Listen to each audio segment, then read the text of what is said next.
السلام علیکم ورحمۃ اللہ وبرکاتہ۔ ان الحمد للہ رب العالمین والعاقبۃ للمتقین والصلاة والسلام علی سید الانبیاء والمرسلین نبینا محمد وعلی آلہ واصحابہ ومن تبعہم بإحسان الی یوم الدین۔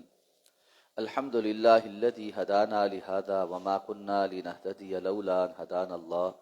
رب اشرح لي صدري ويسر لي امري واحلل عقدة من لساني يفقهوا قولي۔ اللهم انفعنا بما علمتنا وعلمنا ما ينفعنا وزدنا علما۔ اللہ تعالیٰ کے فضل و احسان سے سورہ ابراہیم کی آیت نمبر 3 تک ہمارا سبق مکمل ہو چکا ہے، اور آیت نمبر 4 سے انشاءاللہ آج ہمارے سبق کا آغاز ہوگا۔ اعوذ باللہ من الشیطان الرجیم، بسم اللہ الرحمن الرحیم۔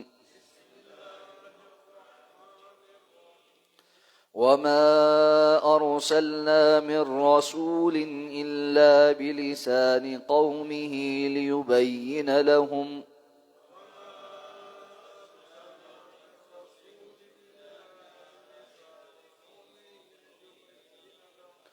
فيضل الله من يشاء ويهدي من يشاء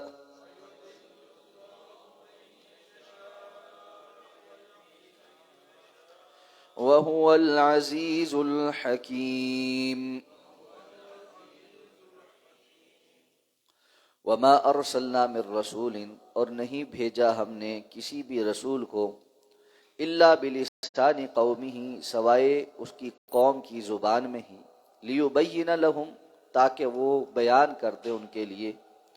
فیضل اللہ من یشاء، تو پس اللہ گمراہ کر دیتا ہے جس کو چاہتا ہے، ویہدی من یشاء، اور ہدایت دیتا ہے جسے چاہتا ہے۔ وہو العزیز الحکیم، اور وہ بہت زیادہ غالب، اور وہی ہے جو غالب ہے اور بہت زیادہ حکمتوں والا ہے۔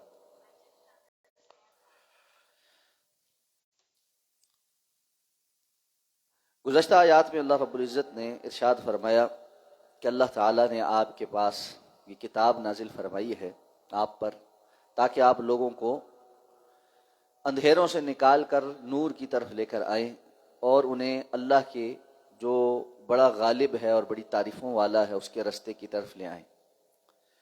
اب فرمایا کہ ہم نے آپ پر جو کتاب نازل فرمائی ہے، یہ کتاب آپ کی زبان میں، آپ کی قوم کی زبان میں ہے، بالکل اسی طرح جس طرح سابقہ جتنے بھی انبیاء تھے جنہیں ہم نے بھیجا، انہیں ان کی قوم کی زبان کے اندر ہی ہدایات دے کر بھیجا گیا۔ سابقہ جتنے انبیاء تھے ان کی نبوت اور رسالت کسی مخصوص علاقے یا کسی مخصوص افراد تک محدود ہوتی تھی۔ جیسے بنی اسرائیل کی طرف آنے والے انبیاء صرف بنی اسرائیل کو دعوت دینے کے پابند تھے، اس طرح اللہ تعالیٰ نے ہر قوم کے اندر اپنے نبی اور رسول بھیجے، اور 1.25 انبیاء اس دنیا کے اندر تشریف لائے، اور اللہ کا پیغام انہوں نے اپنی اپنی قوم تک پہنچایا۔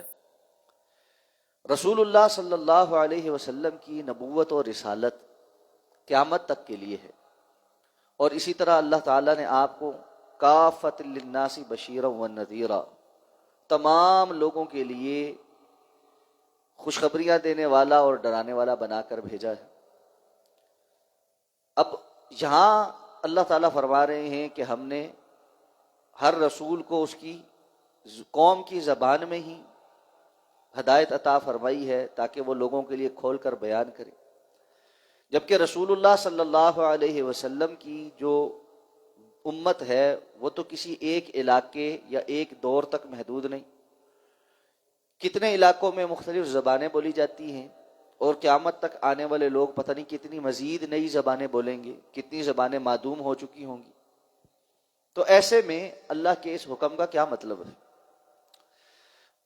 اللہ رب العزت نے جس طرح سابقہ امتوں میں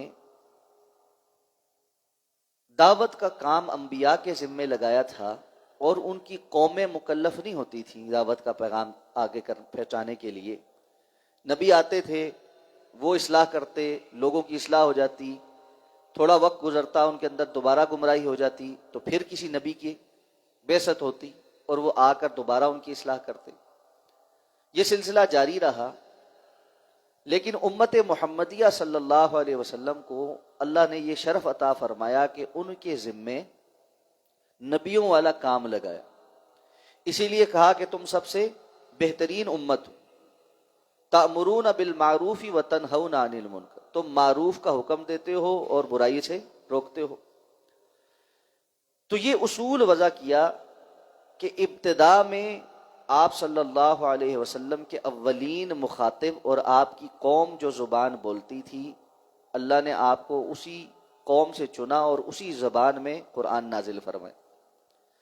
اس کے بعد پوری دنیا کے اندر رہنے والے مختلف علاقوں کے لوگوں کے پر یہ ذمہ داری عائد کی کہ وَلْتَكُمْ مِنْكُمْ أُمَّةٌ يَدْعُونَ إِلَى الْخَيْرِ، تم میں سے ایک گروہ ہونا چاہیے جو خیر کی طرف دعوت دیتا رہے.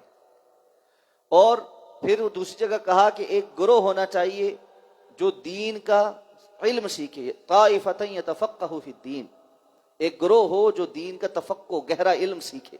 یعنی علماء کی ایک کھیپ، ایک جماعت ہر علاقے، ہر دور میں، ہر زبان کے لوگوں تک اور ان کے اندر پہنچنی چاہیے. یہی وجہ ہے کہ ہر دور میں دین اسلام جہاں تک پہنچا ہے، ان علاقے کے لوگوں نے دین سیکھنے کے لیے سب سے پہلے عربی زبان سیکھی، اور اس کے بعد قرآن مجید کے ترجمے ہوئے، اور قرآن مجید ہر اس زبان کے اندر دنیا کے اندر نشر کیا جانے لگا جو اس وقت معروف جگہوں پر بولی جاتی ہے. یعنی اس وقت اگر آپ یہ دیکھیں کہ پوری دنیا کے اندر تقریباً 50 کے قریب زبانوں میں قرآن مجید کا ترجمہ ہو چکا ہے.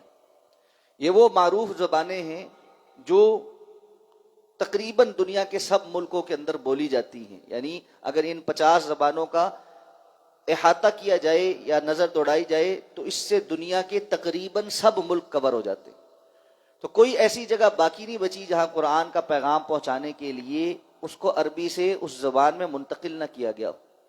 تو یہ قرآن کا اعجاز بھی ہے کہ اللہ نے اس کو ابتدائی طور پر عربی میں نازل فرمایا، پھر اس کو ہر قوم کی زبان میں ان تک پہنچنے کا انتظام بھی کیا. جیسے سابقہ اقوام کے لیے کیا تھا، یہ انتظام اللہ رب العزت نے رسول اللہ صلی اللہ علیہ وسلم کی امت کے لیے بھی کیا. اسی لیے اللہ کے رسول صلی اللہ علیہ وسلم کا یہ فرمان ہے کہ العلماء ورثۃ الانبیاء، علماء انبیاء کے وارث.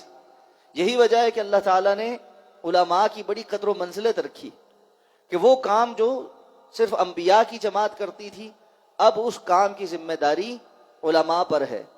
اور یہ فرض کفایہ ہے، یعنی امت کی طرف سے یہ فرض علماء کی جماعت ادا کرتی ہے، اپنی زندگیاں وقف کر کے، بڑی محنت کر کے. یہ کوئی آسان کام نہیں کہ پوری زندگی علم کی خدمت کرنے کے لیے وقف کرنا، دنیا کو چھوڑ کر اس جانب توجہ کرنا.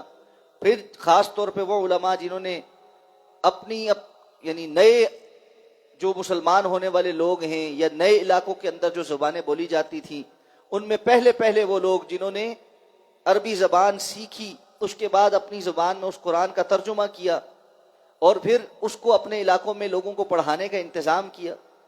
تو وہ لوگ بڑا ان کا صدقہ جاریہ ہے، بڑی محنتیں ہیں اور زندگی کے سفر ہیں، ان کے طویل مشقتیں ہیں. ایک آیت اور ایک حدیث کو سمجھنے کے لیے طویل سفر کر کے علماء کے پاس جانا، وہاں جا کر بیٹھنا اور مشقتیں برداشت کرنا، یہ کوئی آسان بات تو نہیں. لیکن اس امت کے ذمے جو کام لگایا گیا، الحمدللہ وہ کام ہر دور میں ہوتا رہا اور آج بھی ہو رہا ہے الحمدللہ. تو اللہ رب العزت نے یہ انتظام فرمایا ہے. تو فرمایا پھر اس کے بعد کیا ہوتا ہے جب یہ حجت پہنچ جاتی ہے لوگوں تک، فَيُضِلُّ اللَّهُ مَن يَشَاءُ وَيَهْدِي مَن يَشَاءُ. پھر یہ اللہ رب العزت ہے جو ہدایت کے راستے بھی کھولتا ہے اور بہت ساروں کو گمراہ بھی رکھتا ہے. اب یہاں پر بھی بہت سارے لوگ کنفیوژن کا شکار ہوتے ہیں کہ جی جب اللہ نے کہا ہے ہدایت، گمراہ بھی اللہ کرتا ہے اور ہدایت بھی اللہ دیتا ہے، تو جو گمراہ ہوئے ان کا کیا قصور ہے؟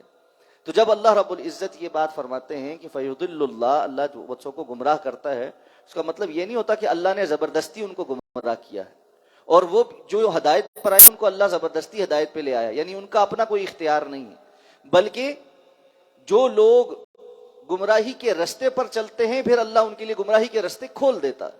یعنی اللہ رب العزت کی طرف سے زبردستی نہیں ہے کہ وہ ہدایت پر ہی آئیں، اور جو لوگ ہدایت کے رستے کی طرف آنا چاہتے ہیں صدق دل سے، پھر اللہ ان کے لیے ہدایت کے رستے کھول دیتا ہے، زبردستی نہیں ہے کہ وہ گمراہی میں ہی رہے۔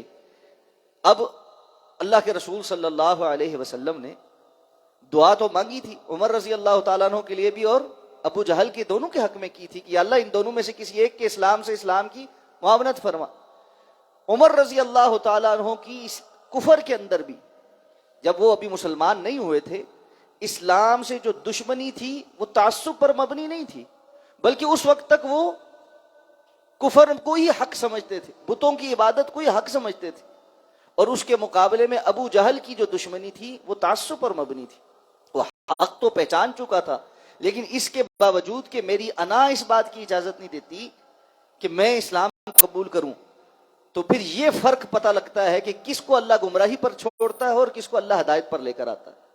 تو جو بندہ حق کا متلاشی ہو، اور اگر وہ کسی غلط بات پر بھی ہے تو نظریاتی طور پر ہے، لیکن جیسے اس کے سامنے اس نظریے کا بطلان ثابت ہو جاتا ہے، وہ حق کی طرف آنے کے لیے تیار ہوتا ہے، ایسے بندے کو اللہ رب ہدایت پہ لاتے ہیں۔ لیکن جو بندہ اپنے کسی باطل نظریے کے اوپر صرف ضد اور انا کی وجہ سے ٹکا ہوا ہوتا ہے، ایسے بندے کو پھر اللہ گمراہی پر ہی چھوڑ دیتے ہیں۔ اس لیے فرمایا وَهُوَ الْعَزِيزُ الْحَكِيمُ، وہ بڑا غالب، زبردست اور بڑی حکمتوں والا ہے۔ کون کس طرح سے کس انجام کو پہنچے گا وہ اللہ سے چھپا ہوا، مخفی اور پوشیدہ نہیں ہے۔ اگلی آیات میں اسی کی مثال کو واضح کرنے کے لیے اللہ تعالیٰ نے انبیاء کی مثالیں دینا شروع کی ہیں۔ تو سب سے پہلے حضرت موسیٰ علیہ السلام کی مثال ہے، اس سے آگے دیگر انبیاء کی آئے گی، اس پر انشاءاللہ بات کریں گے۔ سبحانک اللہم و بحمدک، اشہد ان لا الہ الا انت، نستغفرک۔